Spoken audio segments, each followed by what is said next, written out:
News channel को आपण मानक स्वागत।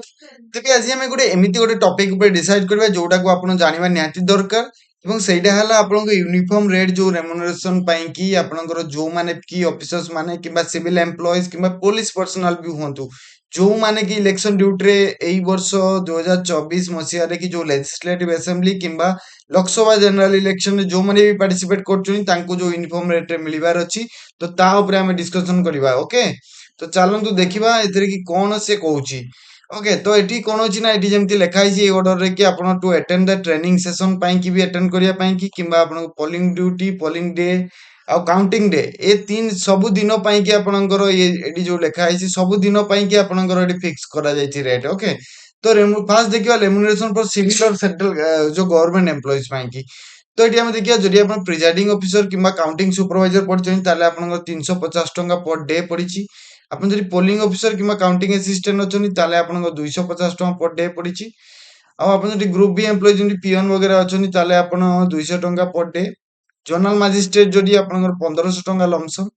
ଯଦି ଆପଣ ଏଇ କ୍ୟାଟାଗୋରୀ ଆସୁଛନ୍ତି video surveillance team video accounting team media certification ଏ ସବୁରେ ଯଦି ଆପଣ ଗ୍ରୁପ ଏ କିମ୍ବା ଗ୍ରୁପ 3 କିମ୍ବା ଗ୍ରୁପ 4 ରେ ଆସୁଛନ୍ତି ତାହେଲେ ଆପଣଙ୍କର 1200 1000 ଓ 200 ଟଙ୍କା ଆପଣଙ୍କୁ मिलिबो एथिरे कि पर डे अनुसार। ठीक अछि, आपण जदि फ्लाइंग स्क्वाड किंबा सर्विलेंस स्टैटिक सर्विलेंस टीम भीतर अछंती किंबा मॉनिटर कंट्रोल भीतर अछंती ताले भी आपण से रेट अनुसार आपण लागू होबो।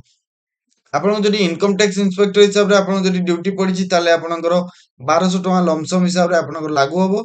एवं जो भी ड्राइवर हेल्पर किंबा आपणकर गवर्नमेंट व्हीकल पई कि किंबा पावर बोर्ड जो माने कि पोलिंग पार्टीज पई कि सेक्टरल ऑफिसर मजिस्ट्रेट्स पई कि ए समस्तଙ୍କ ପାଇଁ କି ଆପଣଙ୍କର 250 ଟଙ୍କା पर डे ଆପଣଙ୍କ ରହିଛି ଡ୍ରାଇଭର ପାଇଁ କି ଏବଂ 200 ଟଙ୍କା पर डे ରହିଛି ଆପଣଙ୍କର ହେଲ୍ପର କ୍ୟୁ ଖାଲାସି ଯୋଉମାନେ କି ସେମାନଙ୍କର ପାଇଁ କି ରହିଛି। ଓକେ, ତ ମାଇକ୍ରୋ ଅବଜର୍ଭର ଜଣେ ରହିଛନ୍ତି ସିଏ କି ସିଏ 1000 ଟଙ୍କା ତାଙ୍କର ଲମସମ ରହିଛି। ଓକେ, ତ ଏବେ ଆମେ ତ ଦେଖିଦେଲୁ ସିଭିଲ ସର୍ଭେଣ୍ଟ ପାଇଁ କି। ଓକେ, ତ ଏବେ ଆମେ ଦେଖିଦବୁ କି ଯେ ପୋଲିସ ପର୍ସନାଲ ମାନଙ୍କର କଣ ରହିଛି ରେମ୍ୟୁନରେସନ। ଓକେ, पुलिस पर्सनाल मान रही एएसआई रु आप एभव अच्छी 350 टका पर डे।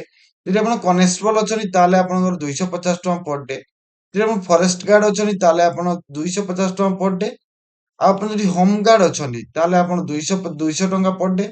आप ग्राम रखी अच्छा आप 200 टका पर डे। ओके, तो ये आउ गोटे लिखिं एक्सेप्शन केसेस रे कि जो ग्राम रखी एंड होम गार्ड जो माने कि इलेक्शन रिलेटेड ड्यूटी रे कि जो माने कि अछंती ଏବଂ ତାଙ୍କୁ ଯଦି ହେଡକ୍ୱାର୍ଟର ରୁ ଜଏନିଂ କରିବା ପାଇଁ ପଡୁଛି ଏବଂ ରିପୋର୍ଟ କଲା ପରେ ଏବଂ ସେ ଜାଗାରେ କି ଡ୍ୟୁଟି ଆଟେଣ୍ଡ କଲା ପରେ ତାଙ୍କୁ ପୁଣି ଥରେ ବାପସ ଯିବା ପାଇଁ ପଡୁଛି ହେଡକ୍ୱାର୍ଟର କୁ ବ୍ୟାକ୍ ଟୁ ହେଡକ୍ୱାର୍ଟର ଦେନ୍ ସେଇ କେସେସ ରେ କି ତାଙ୍କୁ ଯୋଉ ଲମସମ ଆମାଉଣ୍ଟ ମିଳିବ ତାଙ୍କୁ 500 ଟଙ୍କା 500 ଟଙ୍କା ମିଳିବ ସେମାନଙ୍କୁ। ଓକେ, ଏଇ ଯୋଉ ଏକ୍ସପେଣ୍ଡିଚର ଯୋଉ ହବ ଏଇଟା ଆପଣଙ୍କ ରେମ୍ୟୁନରେସନ ଅଫ ସିଭିଲ ଗଭର୍ନମେଣ୍ଟ ଏମ୍ପ୍ଲୟିଜଙ୍କ ଯୋଉ ରେମ୍ୟୁନରେସନ ହବ ସେଇଟା ଆପଣଙ୍କ ଯୋଉ ହେଡ ରହିଛି डिमांड एई जो हेडटा जो लेखा है तो सही हेड अनुसार ही ହେଇଯିବ ଏବଂ ସେଠି ଯୋଉ ବି ଆପଣଙ୍କର ପୋଲିସ ଆରେଞ୍ଜମେଣ୍ଟ ହବ ସେଇଟା ଆପଣଙ୍କ ବଜେଟ ଏଷ୍ଟିମେଟ 2024-25 ରୁ କି ହବ।